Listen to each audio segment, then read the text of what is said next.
Assalamualaikum warahmatullahi wabarakatuh. Kami dari kelompok 3 akan mempresentasikan tentang dari kelompok kami.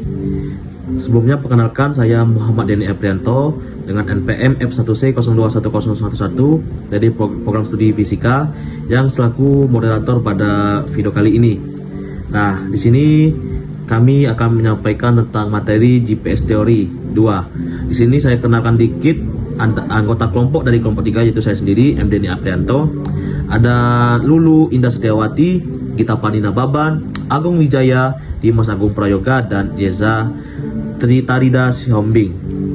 Materi yang akan kami sampaikan yaitu ada di sini GPS, prinsip GPS, cara kerja GPS, error pada GPS, aplikasi pada GPS, dan Differential Global Positioning System atau DGPS. Di sini saya akan membaca tentang definisi GPS. Apa sih GPS itu? GPS itu adalah Global Positioning System, yaitu adalah sistem navigasi satelit yang menyediakan informasi lokasi dan waktu dalam berbagai kondisi cuaca. Nah, di sini juga dimanapun dia menerima di atas permukaan bumi. Nah, sepanjang masih menerima sinyal GPS yang dipancarkan oleh satelit. GPS ini juga dapat digunakan dalam berbagai kehidupan kita sehari-hari, seperti kita menentukan lokasi dan segala macam. Nah, GPS ini awalnya dikembangkan untuk kebutuhan militer pada tahun 1980 dan sekarang sudah digunakan secara umum, yang dimana bisa digunakan oleh masyarakat sivil. Nah, di sini juga GPS juga sistem ini diterima oleh 24 satelit, yang mana satelit ini mengorbit bumi yang mengirimkan sinyal radio ke penerima GPS di permukaan bumi. Nah, penerimaan ini kemudian menghitung posisi 3 dimensi, yaitu ada lintang, bujur, dan ketinggian berdasarkan waktu yang diperlukan sinyal untuk mencapai perangkat dari beberapa satelit. Yang selanjutnya yaitu prinsip GPS. Prinsip GPS itu ada 3, ada space segment, control segment, dan user segment. Untuk space segment ini terdiri dari satelit yang mengorbit bumi pada ketinggian tertentu. Sinyal-sinyal ini kemudian diterima oleh perangkat GPS di bumi. Satelit GPS memancarkan sinyal yang mengandung informasi tentang posisi, waktu, data, dan lain-lain. Satelit ini memancarkan sinyal yang digunakan untuk mengukur posisi dengan presisi tinggi di permukaan bumi. Sinyal dari space segment menjadi dasar untuk mendeteksi perubahan posisi yang sangat kecil, yang dapat digunakan untuk memantau pergeseran tanah, pergerakan bangunan atau deformasi geologis. Yang kedua yaitu ada control segment. Gambar menunjukkan beberapa titik berwarna merah di berbagai belahan dunia. Titik-titik ini mewakili sebuah stasiun yang memiliki peranan penting. Kontrol segmen ini bertanggung jawab untuk memantau, mengontrol, dan memastikan bahwa seluruh satelit GPS beroperasi secara optimal dan akurat, serta relevan untuk aplikasi seperti pengaplikasian pada deformasi yang sangat penting ketika mendeteksi perubahan yang sangat kecil. Yang ketiga ada user segment atau segmen pengguna. User segment ini mencakup semua perangkat yang dapat menerima sinyal GPS dan memprosesnya menjadi informasi yang berguna, seperti lokasi, kecepatan, dan waktu. Dalam studi kasus deformasi, perangkat penerima GPS ini dipasang pada objek atau area yang diamati. Untuk mendeteksi deformasi, perangkat penerima biasanya berupa receiver GPS geodetik yang mempunyai kemampuan mendeteksi perubahan posisi dalam skala milimeter. Pada pengaplikasiannya, biasanya untuk pemantauan struktur bangunan, aktivitas vulkanik, pergeseran lempeng, erosi, longsor, dan lain-lain. Selanjutnya, cara kerja GPS. Cara kerja GPS itu berurutan mulai dari satelit GPS, kemudian diteruskan ke GPS receiver atau penerima sinyal dari GPS, terus dilakukannya proses trilaterasi, di mana ini untuk sampai ke receiver atau biasanya handphone atau gadget yang kita gunakan, maka kita membutuhkan yang namanya proses trilaterasi. Selanjutnya itu setelah melalui proses trilaterasi, baru kita sampai ke AGPS atau Assisted GPS. Assisted GPS ini juga memerlukan yang namanya Mobile Switching Center atau disebut dengan mobile penerima dari sinyal dari satelit GPS tersebut. Kemudian itu disalurkan ke base station. Base station ini merupakan yang berfungsi untuk menarik sinyal dari satelit GPS dari GPS receiver untuk bisa diteruskan ke handphone atau ke gadget yang akan kita gunakan.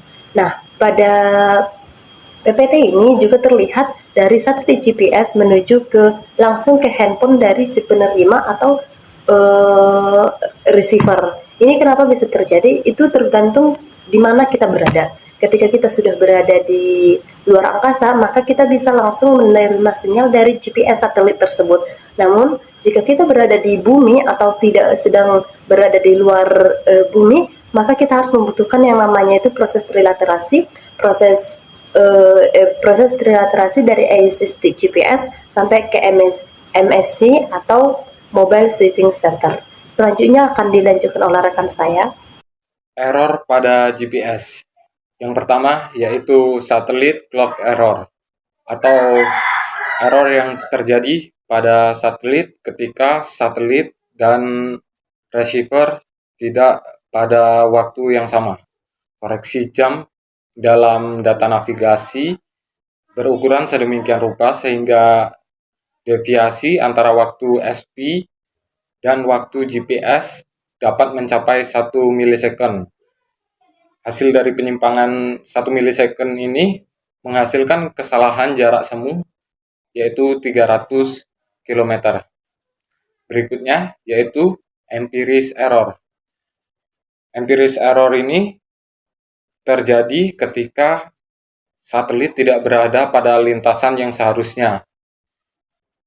Ini karena lintasan-lintasan lebih sulit diamati oleh segmen kontrol melalui monitornya di permukaan bumi karena komponen-komponen ini tidak memproyeksikan lokasi satelit secara signifikan terhadap bumi. Berikutnya yaitu relativistic effect. Ini terjadi akibat rotasi bumi selama waktu transmisi sinyal. Kesalahan relativistik muncul yang dikenal sebagai atau koreksi rotasi bumi. Selanjutnya, atmospheric effect.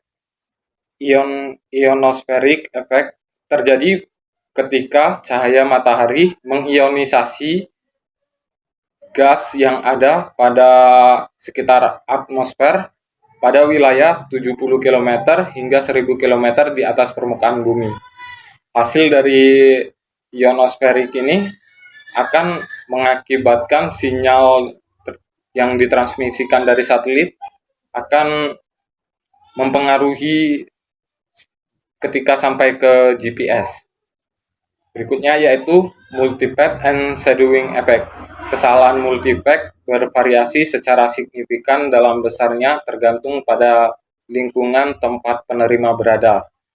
Ini ketika sinyal dari satelit yang ditransmisikan tidak langsung ke GPS, melainkan ada terjadinya pemantulan sebelum sampai ke GPS. Di sini, saya akan menjelaskan sedikit tentang pengaplikasian GPS. Seperti yang kita ketahui, Global Positioning System dapat memberikan banyak keuntungan bagi para penggunanya, termasuk pada bidang militer, bidang komersil, atau bidang sipil lainnya. Berikut ini ada beberapa contoh pengaplikasian GPS. Yang pertama itu ada navigasi. GPS dapat memberikan petunjuk yang akurat untuk membantu kita dalam menemukan rute yang tercepat yang akan kita tuju saat kita akan berpergian. Selanjutnya itu ada menentukan posisi. GPS dapat menentukan posisi, kecepatan, dan waktu yang kontinu di seluruh dunia. Selanjutnya itu GPS dapat menandai lokasi. GPS dapat digunakan untuk menandai lokasi di media sosial. Misalnya saat kita akan mengambil gambar atau menandai tempat terjadinya suatu momen. Selanjutnya itu ada sistem satelit navigasi global. Sistem satelit navigasi global atau biasa yang disingkat dengan GNSS adalah kumpulan satelit yang mengirimkan sinyal dari luar angkasa untuk menentukan posisi navigasi dan pengaturan waktu secara global maupun regional. Contoh sistem satelit navigasi global yang terkenal adalah yaitu yang pertama ada GPS atau Global Positioning System. GPS ini adalah sistem pemosisian global dari Amerika Serikat. Selanjutnya ada Galileo. Galileo ini adalah sistem navigasi satelit global yang berasal dari Eropa. Selanjutnya ada GLONASS, yaitu sistem satelit navigasi global yang berasal dari Rusia. Dan Beidou, yaitu sistem satelit navigasi global yang berasal dari Tiongkok. Baik, selanjutnya diferensial GPS atau biasa yang disebut sebagai DGPS merupakan sebuah sistem yang digunakan untuk meningkatkan akurasi dari sistem pemosisian global atau GPS biasanya. Dengan menggunakan DGPS dapat memperoleh posisi yang sangat akurat. Berikut perbedaan antara GPS dan DGPS. Yang pertama, pada jumlah penerima, GPS hanya menggunakan satu jumlah penerima, sedangkan DGPS itu menggunakan dua jumlah penerima. Untuk tingkat akurasi, GPS memiliki tingkat akurasi sebesar 5 hingga 10 meter, sedangkan di GPS itu memiliki tingkat akurasi sebesar 10 cm. Itulah mengapa di GPS lebih akurat dibandingkan GPS. Untuk jangkauan perangkat, GPS itu jangkauan perangkatnya global atau mendunia, sedangkan di GPS itu lokal hanya dalam radius 100 km. Untuk rentang frekuensi, GPS memiliki rentang frekuensi sebesar 1,1 hingga 1,5 GHz, sedangkan di GPS itu memiliki rentang frekuensi yang bervariasi. Mungkin itu saja yang dapat kami sampaikan dari kelompok kami. Sekian dan terima kasih.